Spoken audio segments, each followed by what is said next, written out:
자, 그리고 오늘 7차 변론이었잖아요. 네. 아, 오늘 이상민 그 전 행안부 장관이 네. 나왔잖아요.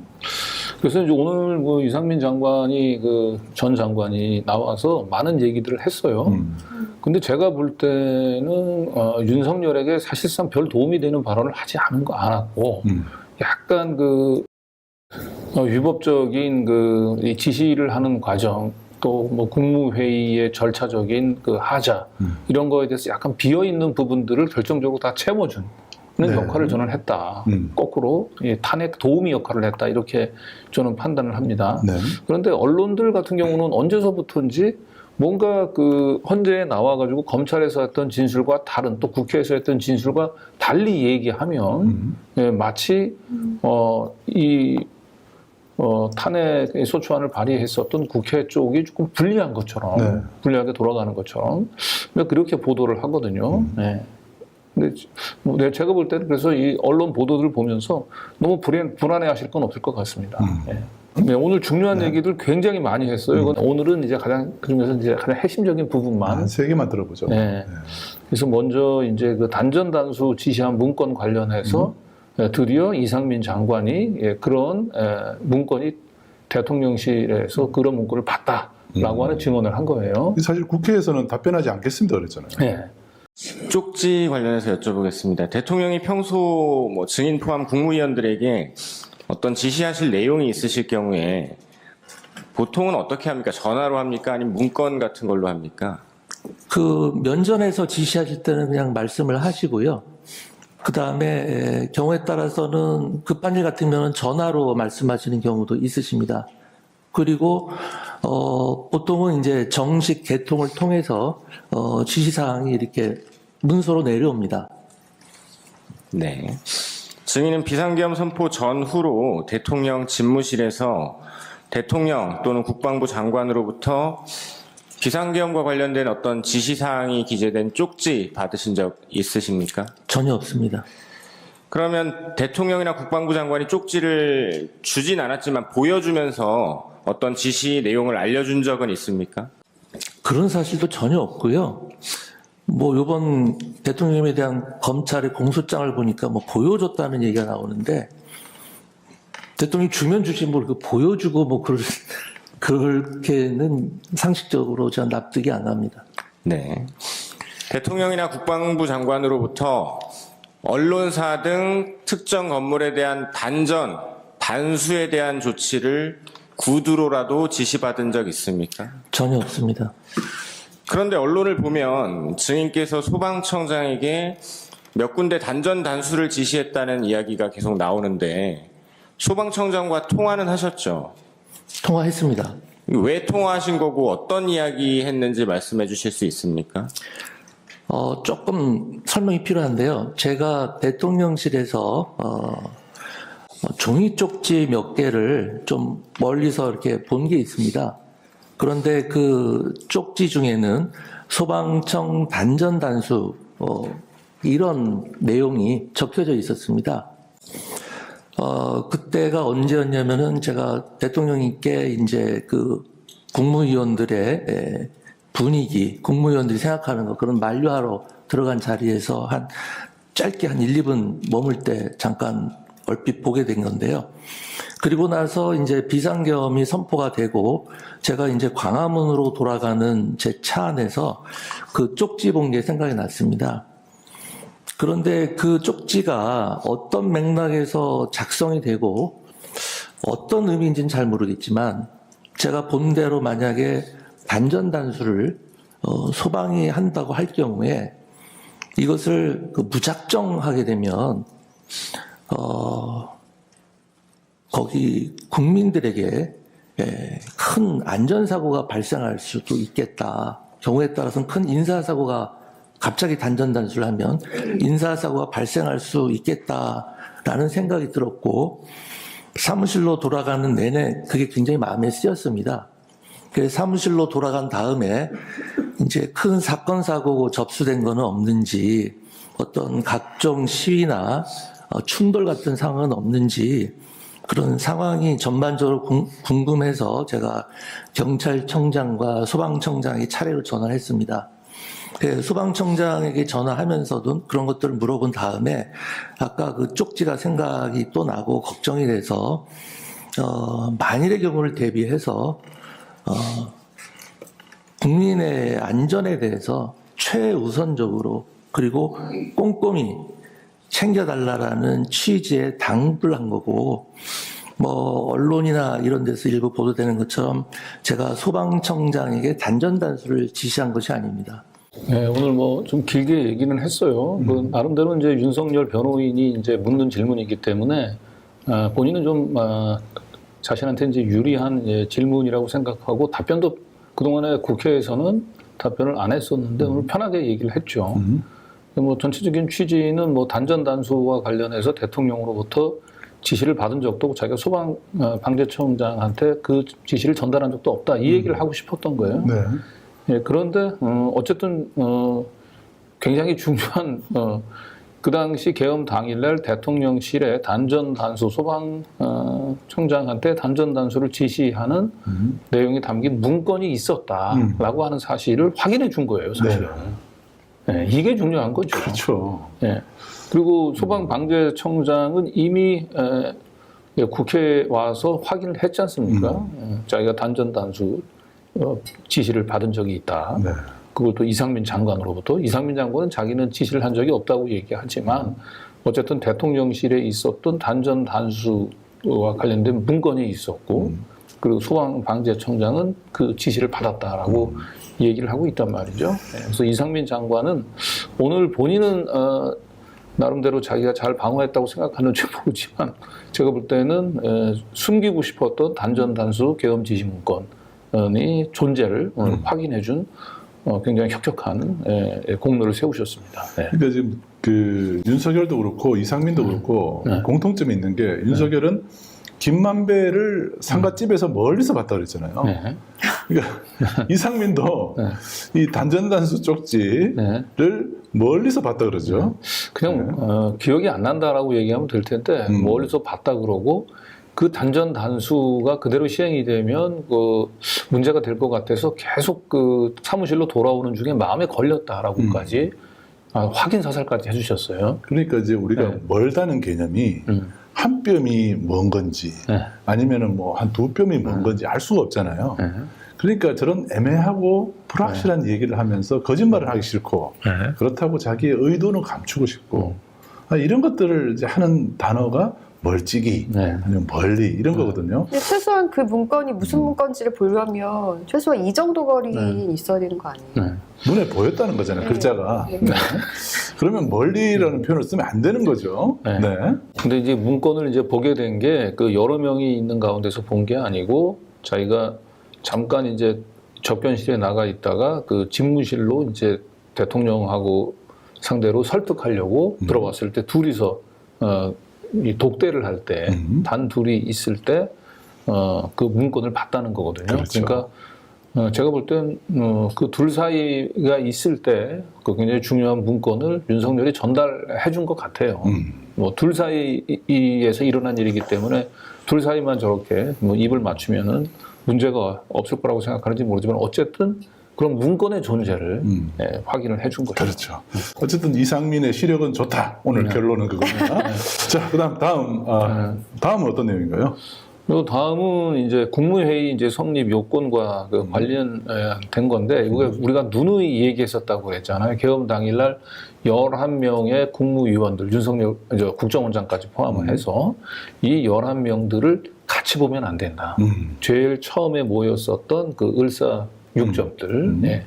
그 처음 이제 용해인 의원은 8시 때에 모였다고 해서 8시 멤버라고 얘기를 해요. 8시 모임 멤버. 그 멤버들은 국무회의를 위해서 모였던 것이 아니다. 라는 얘기를 했잖아요. 네. 오늘 그 내용이 여기서 확인이 됩니다. 예. 그래서 결국은 그날 계엄 당일날은 윤석열이 처음서부터 국무회의의 정상적인 심의 절차를 거치고 계엄을 선포할 생각이 없었어요. 예. 그걸 오늘 이제 여기서 확인이 됐습니다. 네, 다음 거 들어보시죠. 증인 도착하셨을 때 국방부 장관이 있었고 법무부 장관 미리 와 있었죠. 그렇습니다. 그리고 국무총리도 와 있었고요. 네. 그 한 7명 정도 모인 상태였던 것 같은데 그때가 한 8시 40분? 아마 8시 40분 조금 지난 시간이었을 겁니다. 네네네.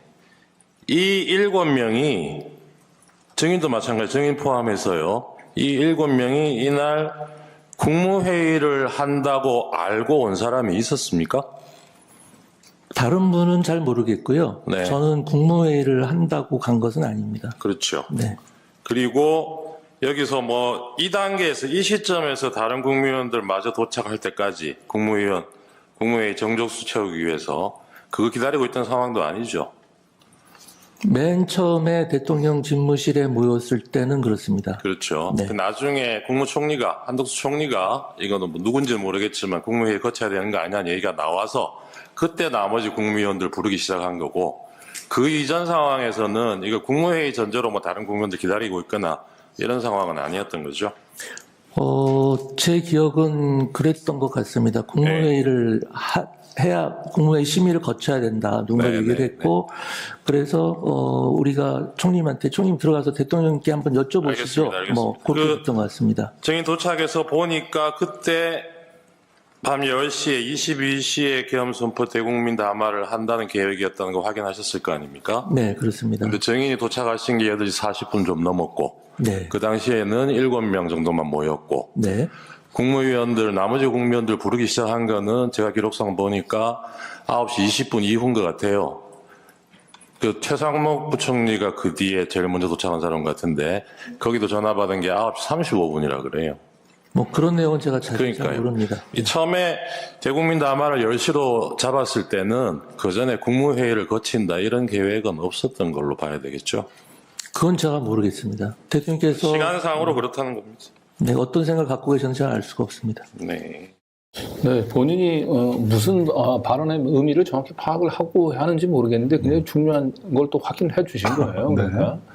그러니까 지금 김용현 의원이나 이제 윤석열은 이 8시 멤버들이 모였을 때부터 사실상 그 국무회의에 준하는 계엄에 을 심의를 했다라고 주장하고 싶은 거예요. 네. 예, 그런데 이상민이 오늘 이제 확인을 해준 거죠. 예, 본인이 이제 왔을 때 한 7명 정도가 있었는데 예, 그때까지는 국무회의를 할 생각이 없었다는 거죠. 그러니까 국무회의 그때까지 나눴던 얘기는 국무회의 심의하고 아무 상관이 없는 거고. 그리고 그 이후에 이제 그 국무회의를 해서 하자고 얘기를 하고 이제 연락을 했는데 그 당시에 뭐 최상목 정도만 빼면은 나머지 뭐 오영주 중기부 장관이나 송미령 농식품 장관 뭐 그다음에 보건복지부 장관 뒤에 온 사람들은 그냥 의결 정족수 채워주려고 온 거예요. 그 사람들은 뭐 안건에 대해서 가타부타 무슨 안건인지도 모르고 왔고 또 찬성 반대 얘기도 제대로 하지 않았기 때문에 결국 그 이상민이 그 이날 국무회의는 정상적인 국무회의는 없었다. 제대로 된 심의가 있지 않았다라고 하는 걸 본인이 사실상 또 확인을 해준 겁니다. 네. 네. 자, 국무회의는 사실 네. 나중에 이제 생각을 하게 된 그런 거죠. 그렇죠. 네. 예. 자, 그리고, 아까는 이제 단전단수 쪽지 관련해서 그 윤석열 변호인 쪽에서 물어본 거고요. 이번에는 이제 국회 소추인단 쪽에서 이 단전단수 쪽지에 대해서 조금 더 구체적으로 물어봅니다. 예. 뭐 어떻게 물어보는지. 네. 아까 그 단전 단수 적혀있던 쪽지는 구체적으로 어디에 있었습니까? 대통령 집무실입니까? 여기 접견실입니까? 집무실, 네. 집무실이 어디에? 어디 위에 집무실 놓여있어요? 대통령 탁자에 이렇게 대통령 탁자인가요? 아니면 이 원탁 위인가요? 원탁 말한 원탁 위에. 네. 그 단전 단수에 소방청장 문구도 있었습니까? 제일 머릿말이 그랬던 것 같습니다. 그래요? 네, 머릿말이라는 게 그럼 제목같이 예, 그렇습니다. 소방청장 이렇게 돼 있었습니까? 아까 저 표창구인 대리인 물으실 때는 이게 대통령이 이런 관련 지시를 했으면 2시간이나 있다가 이 소방청장한테 전화를 했겠느냐 그랬는데 실제로 전화한 시간은 계엄 선포되고 1시간 정도 뒤죠. 예, 계엄 11시 선포로부터는 37분 예, 경이니까요. 그렇습니다. 그렇죠. 그 소방청장 통화하기 직전에 경찰청장하고도 통화하셨죠. 그렇습니다. 예. 아까 거기에 적혀 있던 장소 MBC 여론조사 꽃 기억나십니까? 네, 또 뭐 있었습니까? 한겨레, 한겨레도 경향신문, 있었던 것 JTBC 같고요. 맞습니까? 뭐 대충 그 정도였을 겁니다. 예, 이런 장소에 아까 출동 안 한 걸로 알고 있다 그러셨는데요. 네, 다른 데는 몰라도 MBC하고 여론조사 꽃에는 계엄군이 출동을 했죠. 그건 확인 못 하셨어요? 그건 제가 몰랐던 사실입니다. 예. 예, 다 이렇게 좀 네. 털린 거예요, 사실은. 그렇죠. 예, 네. 단전 단수를 지시했던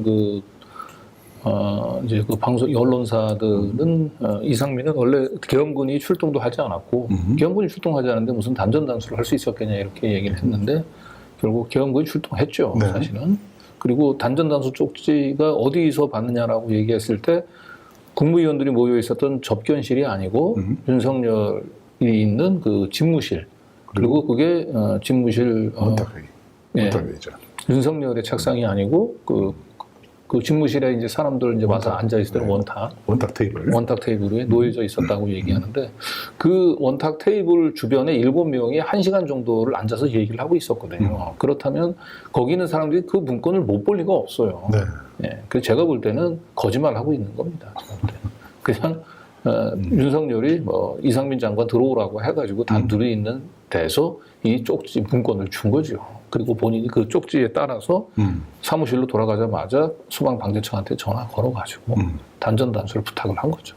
소방방재청장이 거짓말하겠습니까? 왜 이상민 장관이 안 한 지시를 했다고 얘기를 하겠습니까?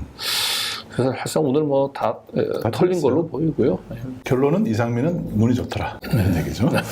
그 다음에 김영두 재판관이 이제 국무회의 그 성립 요건과 관련해서 아주 쐐기를 박는 질문을 했습니다. 그래서 이걸 통해서 헌법재판관들은 나름대로 이전 위원회에 대한 확신이 좀 섰다라고 하는 걸 여러분들이 느끼실 수 있을 것 같아요. 네. 증인께 이제 그날 12월 3일 그 대통령실에서 있었던 그 회의에 관해서 좀 여쭤보겠습니다. 네. 그날 국무위원 중에서 가장 늦게 온 게 오영주 중기부 장관이죠. 그건 제가 모릅니다. 근데 아마 후반부에 온 건 틀림없을 겁니다. 예. 그 오영주 중기부 장관이 그 도착한 시간이 22시 17분이라는 거예요. 이제 그래서 이렇게 숫자를 세보면 그래서 11명이 된 거거든요. 11명이 됐는데 아까 증인께서 말씀하시기를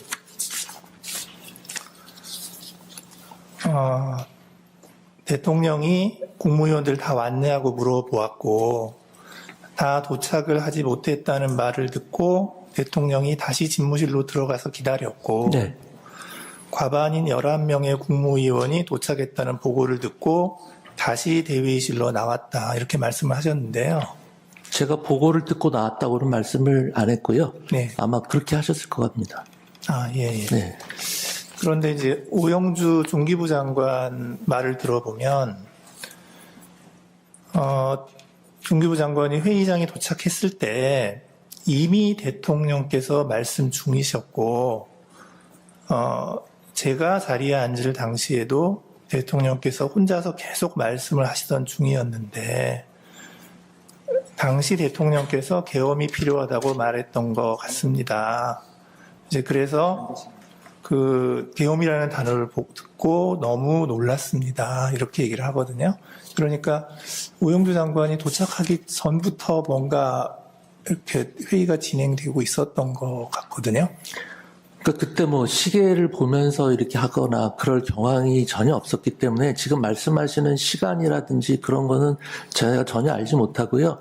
다만 일에 쭉 순서가 그렇게 됐었습니다. 예. 그래서 사실 국무회의, 이른바 성원을 갖춘 국무회의가 몇 분 정도 진행되는지도 잘 알지 못하고요. 거기서 오고 간 이야기 정도만 기억을 하고 있는 겁니다. 예. 이제 그래서 이제 그날 그 회의는 22시 22분까지 약 5분간 진행이 되었고, 네. 22시 23분에 대통령이 방송 출연을 위해서 나가셨고요. 네. 예.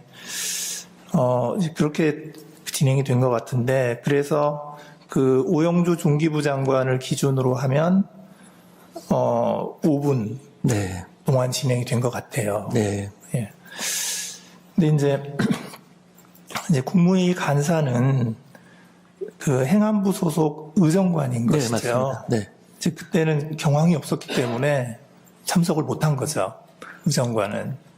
의정관한테는 연락 자체를 아마 안 했을 것 같습니다. 왜냐면은 그 국무회의 자체가 워낙 그 비밀 엄수가 보안이 생명인 상황이었기 때문에 아마 진짜 뭐 확정할 수는 없습니다만 안 불렀을 것 같아요. 국무회의 할 생각이 없었잖아요, 솔직히. 그렇죠. 국무회의 할 생각이 없다가 네, 네. 이제 그 갑자기 한덕수가 이거 나중에 절차 문제가 된다라고 얘기를 하니까 그때부터 허겁지겁 연락을 해서 이제 머릿수만 겨우 채운 거죠. 그 그렇죠. 머릿수 채우자마자 이제 윤석열이 이제 그 계엄 담화를 발표하러 내려간 거죠. 그런데 이제 오늘 추가로 밝혀진 건 뭐냐면 그나마 윤석열이 이제 그 5분짜리 저쪽에서 국무회의라고 주장하는 그 회의에서 그 오영주 장관이 도착하고 난 뒤에 이제 뭐 회의를 개회하고 5분간 떠들고 간 게 아니고 이 오영주 장관이 도착하기도 전부터 윤석열이 계속 얘기를 하고 있었다는 거죠. 이미 회의가 시작됐고. 네, 그러니까 정상적으로 그 국무회의 개회 선언 절차도 거치지 않고, 그러니까 오영주 장관이 오기도 전에, 오영주 장관이 와야만 이제 의결 정족수가 채워지는데 의결 정족수가 채워지기도 전에 윤석열이 제멋대로 떠들다가 그냥 이제 오영주 장관이 이제 온 거 확인하고 이제 5분 후에 내려가서 이제 계엄 담화문을 발표했다는 거잖아요. 네. 그러니까 당연히 처음서부터 이날 국무회의를 정식으로 소집할 생각이 없었으니까 그 행자부의 그 의정관 그 회의록을 작성하는 간사도